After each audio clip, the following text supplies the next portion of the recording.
Hari ini kita akan belajar kembali kebenaran firman Tuhan. Banyak di antara kita ini hidupnya itu nggak bahagia karena suka berantem sama orang. Suka sekali gegeran, berselisih dengan orang lain. Dan ujungnya hidup kita tidak tenang, hidup kita tidak nyaman, hidup kita ruwet, hidup kita berselisih dengan orang, nggak sejahtera. Kalau kita sudah sampai seperti itu, artinya hati kita harus ada yang perlu dibereskan di hadapan Tuhan.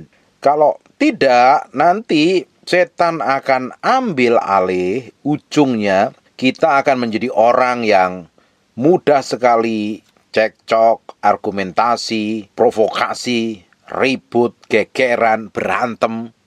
Kalau sudah sampai seperti itu, hidup kita akan tambah jadi batu sandungan, bukan menjadi berkat.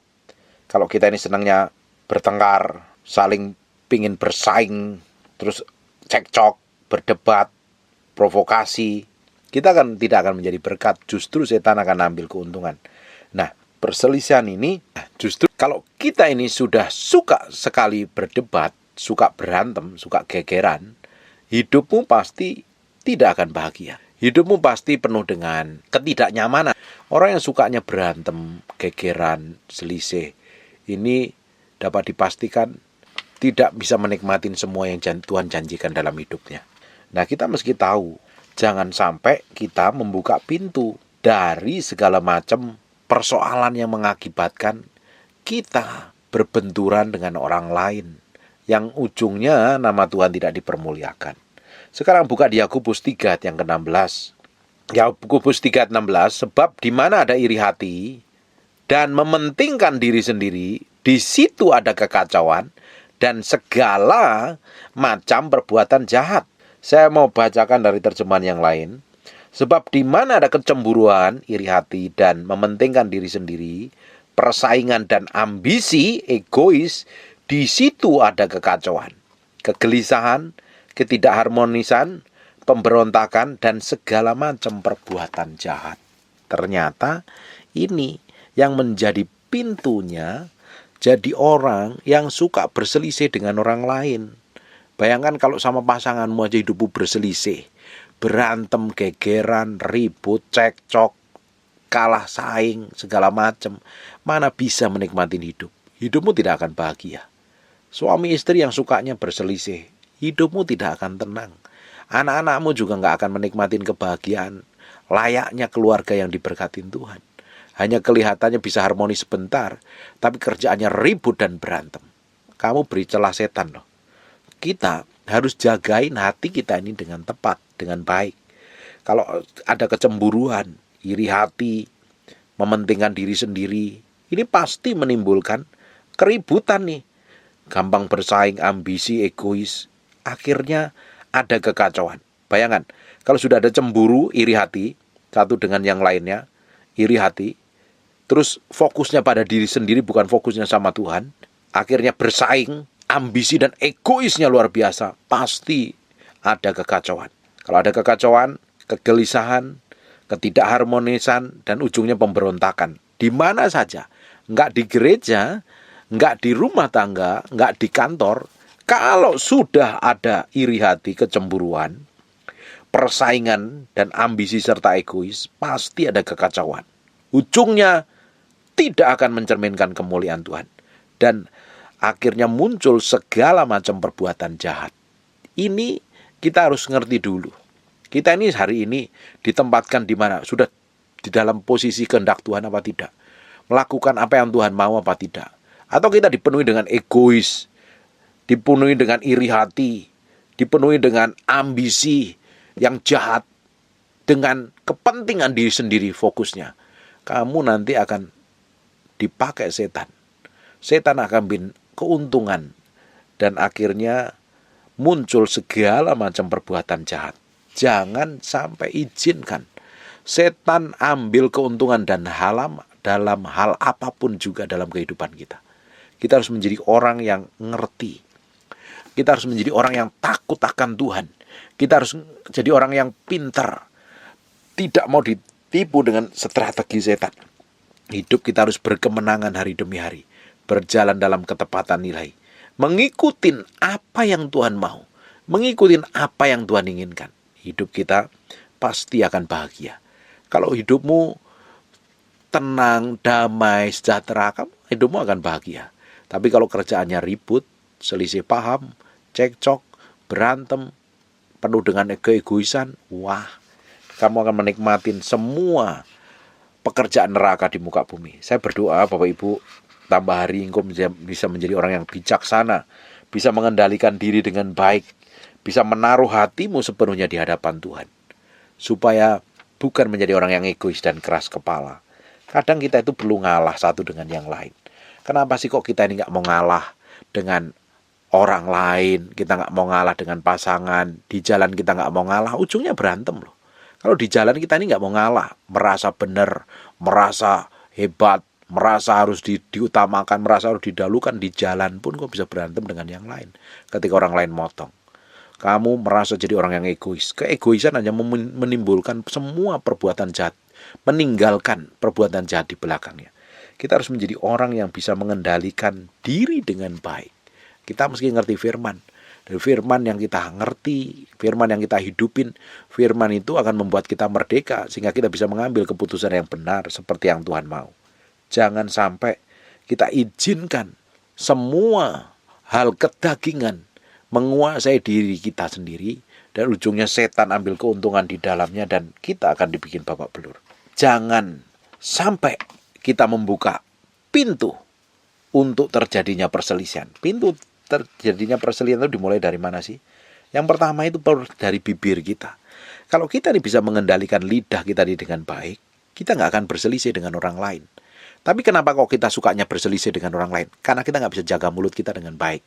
Kita ngomong sembarangan, kita ngomong serampangan, bahkan dengan pasanganmu kamu nggak mau ngalah, ngomong yang nyakitin, yang jelekin, yang rendahin, kamu yang rugi sendiri. Ayo, berapa banyak yang kita nih suka ngomong rendahin orang lain, karena kita merasa tersinggung, karena merasa kita terhormat, dan kita merendahkan orang lain supaya orang lain itu terhina, dan ternyata kita nggak dapat apa-apa, kita malah rugi banyak.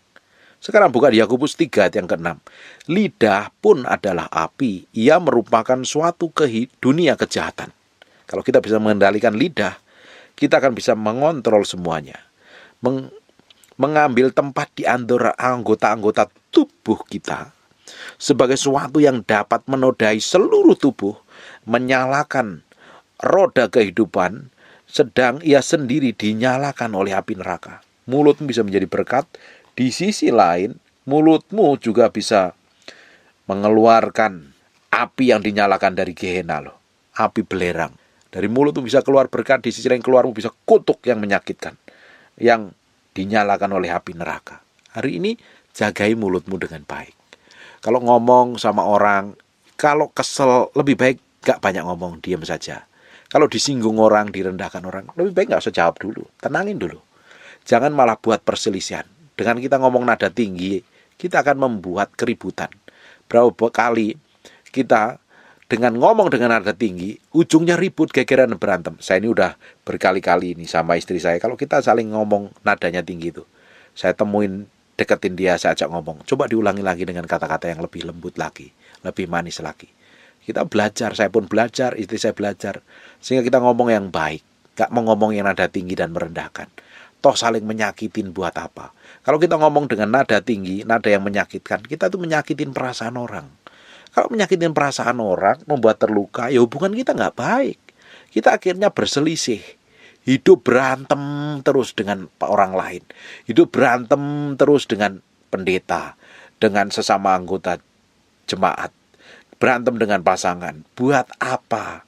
Kita lebih baik mengendalikan diri ini, mulut kita ini dengan tepat. Saya senang tuh dengan ayat di 1 Petrus pasal yang ketiga pertama. Kalau ada pasanganmu yang hidupnya gak benar, dimenangkan oleh perbuatan istrinya tanpa perkataan. Oh, artinya suruh diem. Suruh diem. Memang kita ini untuk suruh belajar banyak diem ketika kita lagi marah itu berat rasanya.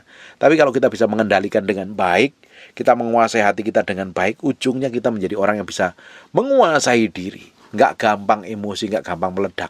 Kita nggak membuat pintu setan untuk menguasai kita. Kalau kita bisa jaga bibir kita, kita akan bisa menguasai hati kita ini dengan tepat di hadapan Tuhan. Di Amsal 18 ayat 6 dan 7, perhatikan baik-baik. Bibir orang bebal menimbulkan perbantahan. Ternyata bibirnya orang bebal itu kerjaannya berantem, bikin perbantahan, dan mulutnya berseru minta pukulan. Orang bebal dibinasakan oleh mulutnya. Bibirnya adalah jerat bagi nyawanya. Kalau kita bisa mengendalikan bibir kita, kita bisa mengendalikan tubuh kita. Kalau kita bisa mengendalikan tubuh kita, hidup kita semakin melakukan tepat seperti apa yang Tuhan mau. Jangan berusaha memaksakan kemauanmu ketika kita dikuasai oleh emosi. Ketika kita dikuasai emosi, lebih baik kita diam. Kita lebih baik diam. Ketika pingin marah, pingin meledak rasanya, lebih baik diam, kita kontrol dan kita kendalikan. Jangan pernah kita buka celah sama setan. Sekarang buka di Amsal 12 ayat 18. Amsal 12 ayat 18. Ada orang yang lancang mulutnya seperti tikaman pedang, tetapi lidah orang bijak mendatangkan kesembuhan. Di Amsal 12 ayat 16. Bodohlah yang menyatakan sakit hatinya seketika itu juga, tetapi bijak yang mengabaikan cemooh. Ayat ini sering saya bahas. Tapi kalau kita bisa mengendalikan mulut kita, kita akan menghindarin dari berbagai macam perselisihan yang gak penting. Buat apa sih kita berselisih sama orang? Wong Tuhan berkatin kita melalui orang lain. Jangan-jangan yang kita ajak berselisih, jangan-jangan yang kita rendahkan, itu ternyata orang yang dipakai Tuhan untuk memberkatin kita. Kita yang rugi. Kita yang tidak menikmati janji Tuhan karena mulut kita. Belajar kendalikan. Jangan sampai bibir menjadi pintu tempat perselisihan dan setan ambil keuntungan di dalamnya. Ujungnya hidupmu akan kacau dan berantakan. Tidak menikmati janji Tuhan. Yang kedua adalah kesombongan. Penting sekali di Amsal 13 ayat yang ke-10. Kepongan dan keangkuhan hanya menimbulkan pertengkaran. Tetapi mereka yang mendengarkan nasihat mempunyai pengetahuan dan hikmat. Kenapa suka berselisih? Salah satunya karena gak bisa jaga mulut. Yang kedua adalah orang sombong. Orang yang pongah, yang hidupnya angkuh, hanya menimbulkan pertengkaran. Karena apa? Merasa benar, gak taunya salah. Merasa pinter, gak taunya bodoh. Gak mau ditegur, gak mau dinasihatin. Hidupnya benernya sendiri, pinternya sendiri, hebatnya sendiri. Ujungnya apa? Ya kamu suka berantem sama orang lain. Ditegur gak bisa, marah. Angkuh sekali. Kerjaannya berantem, merasa benar sendiri. Orang kayak begini ya pasti di mana-mana bikin perselisihan aja. Hidupnya gak damai, gak sejahtera. Orang yang suka berantem tuh hidupnya gak tenang. Sebenarnya orang suka berantem tuh karena angkuh dan sombong, gak bisa disentuh. Di jalan dipotong marah, ditegur dinasihatin gak terima, di kantor ditegur atasannya gak terima, di gereja dinasihatin hamba Tuhannya gak terima. Loh, kamu mau jadi apa kalau udah kayak begitu itu? Kamu tuh menjadi orang yang sombong. Sombong sekali. Orang sombong itu gak bisa ditegur, gak bisa dinasihatin, gak bisa dididik, gak bisa dimuridkan. Karena dia merasa benar sendiri sejagat raya, merasa kudus sendiri, merasa pintar sendiri. Orang-orang model kayak begini ya, ditempatkan sama siapapun pasti berantem, eker-ekeran, gegeran, saling cakar, saling gigit. Wis kerjaannya ribut melulu. Di Ubajah 1 ayat yang ketiga, keangkuhan hatimu telah memperdaya engkau. Ternyata kesombongannya akan memperdaya seseorang, membuat berpikir bahwa dia paling benar, sebenarnya dia salah. Kalau sudah seperti itu, pasti ya, orang-orang model kayak begini nih, gampang menghakimi, mengkritik, suka bercerita tidak benar. Ujungnya apa? Ribut dan berantem. Karena apa? Keangkuhan hati yang memperdaya. Merasa benar sendiri, padahal salah. Orang-orang model kayak begini, tukang kritik, tukang gosip, tukang fitnah, akhirnya menimbulkan pertengkaran, ribut dan gegeran. Gak ada gunanya sama sekali. Jangan sampai buka kesombongan dengan perkataanmu. Kemarin saya udah ngomong, kesombongan yang terucap adalah kejatuhan yang paling cepat. Hati-hati. Jangan tepuk dada. Nih lu lihat aku diriku dan saya, pencapaianku, aku lebih hebat dari orang lain. Sombong. Kalau udah seperti itu, minta ampun sama Tuhan.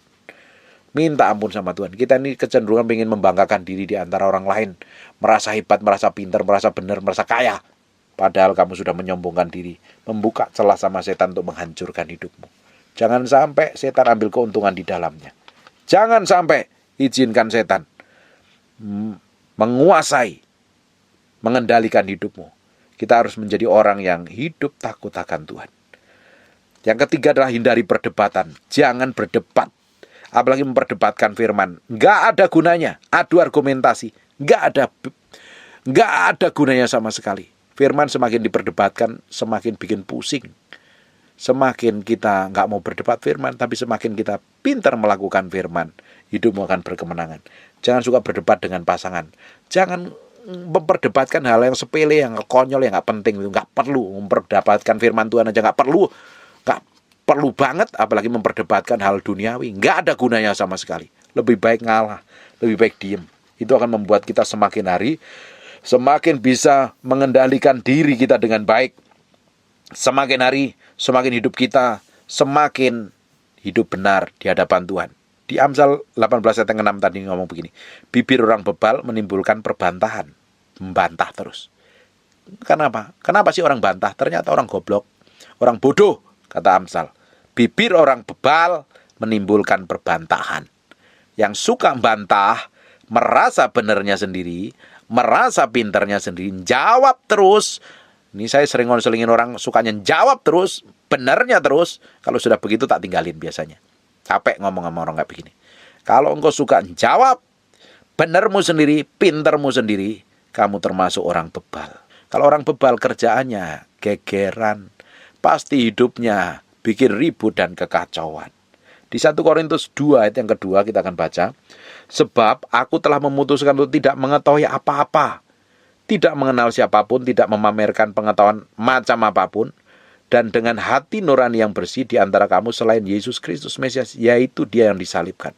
Paulus ini nggak mau memamerkan diri sendiri. Dia hanya mau memamerkan kehidupan Yesus Kristus saja. Dia nggak mau gegeran.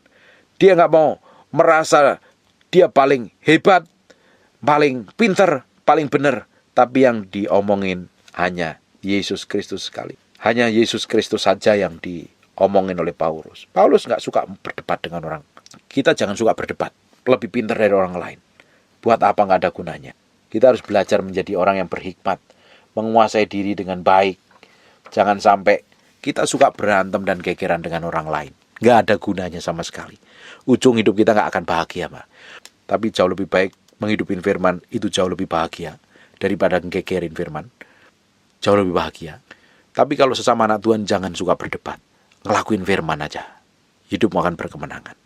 Kalau suka berdebat sesama anak Tuhan, nanti berselisih paham. Ribut. Nggak nyaman, nggak bahagia.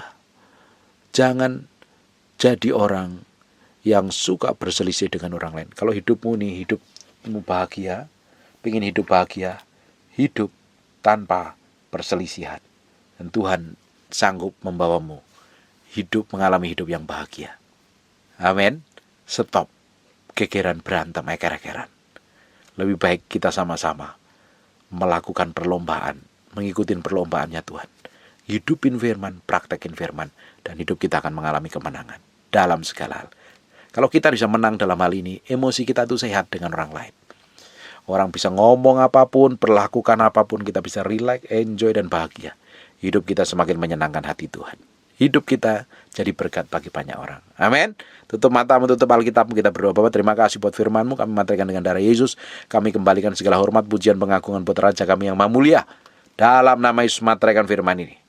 Terpatri, terbahap oleh darah Yesus. Dalam loh batin kami firman jadi kehidupan. Berkati setiap orang yang mendengarnya tanpa terkecuali. Hidup mereka diberkati Tuhan. Berkati sedang orang yang sedang alami sakit dan kelemahan tubuh. Dimanapun mereka oleh bilur Yesus, oleh darah Yesus, jadilah engkau tahir, jadilah engkau sehat, jadilah engkau sembuh. Dalam nama Yesus kami berdoa dan mengucap syukur. Haleluya. Amin. And God bless you.